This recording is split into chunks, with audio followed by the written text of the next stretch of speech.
Good day everyone, my name is Rostom Mbaha and today I will discuss what is financial literacy. So first, let's define what is financial literacy.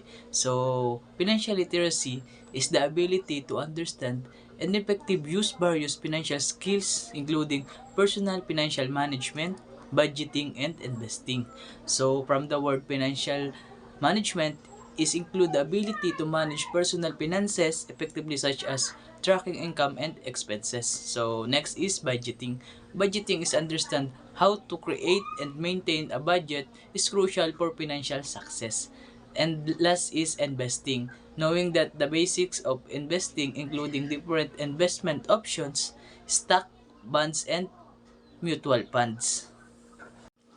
Two ways to save money. So, save before you spend and save after you spend wisely. So, the first one is save before you spend. This method emphasizes prioritizing saving money before allocating funds toward expenses to or discretionary spending. By setting aside a portion of your income for saving first, you ensure that you have funds in reserve for future goals. So next is spend after you save wisely. This approach suggests expending money only after you have strategically saved and managed your finance. It involves making thought decision about how and where to allocate your money after considering your saving goal and financial priorities. So proceed na po tayo dito sa 6 standard by the Council of Economic Education. First is earning. So this standard focuses on understanding the concept of earning income through employment or other means. Next is buying. Buying goods and services. This standard involves understanding consumer behavior and decision making when purchasing goods and services. So next is saving. Saving is a crucial aspect of personal finance that involves setting aside a portion of income for future use of emergency. So next is using credit cards. Understanding credit cards is essential for responsible finance management. Next is financial investing. Investing is about allocating resource, money, time, or effort with expectation of generating returns or achieving a specific financial goal.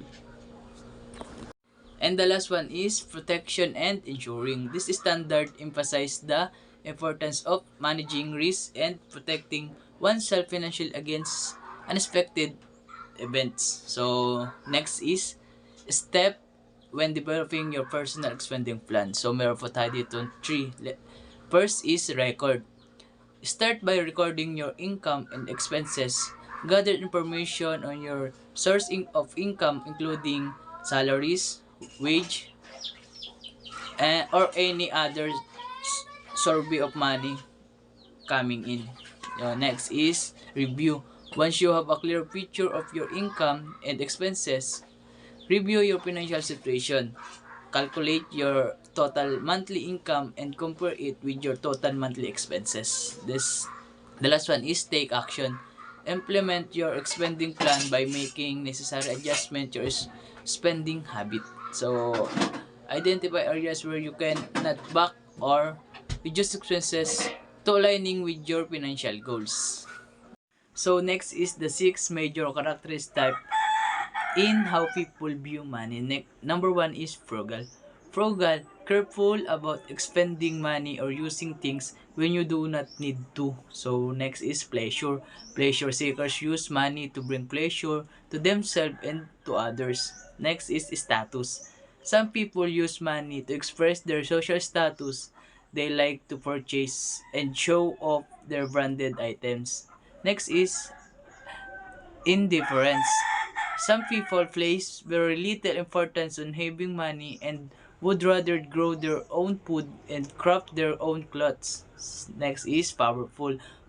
Powerful people use money to express power or control over others. Next is self-worth. People who spend money for self-worth value in how much they accumulate and tend to judge others based on their amount of money they have.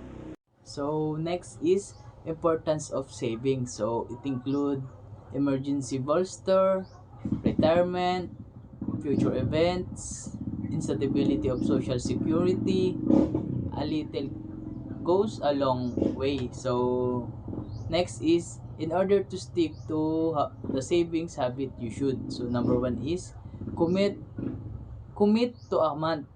Number 2 is find a accountability partner.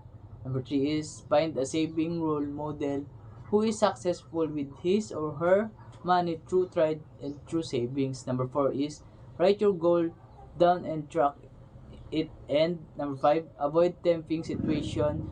Don't go to the mall to hang out. Yun yung in order to stick to saving habit, you should.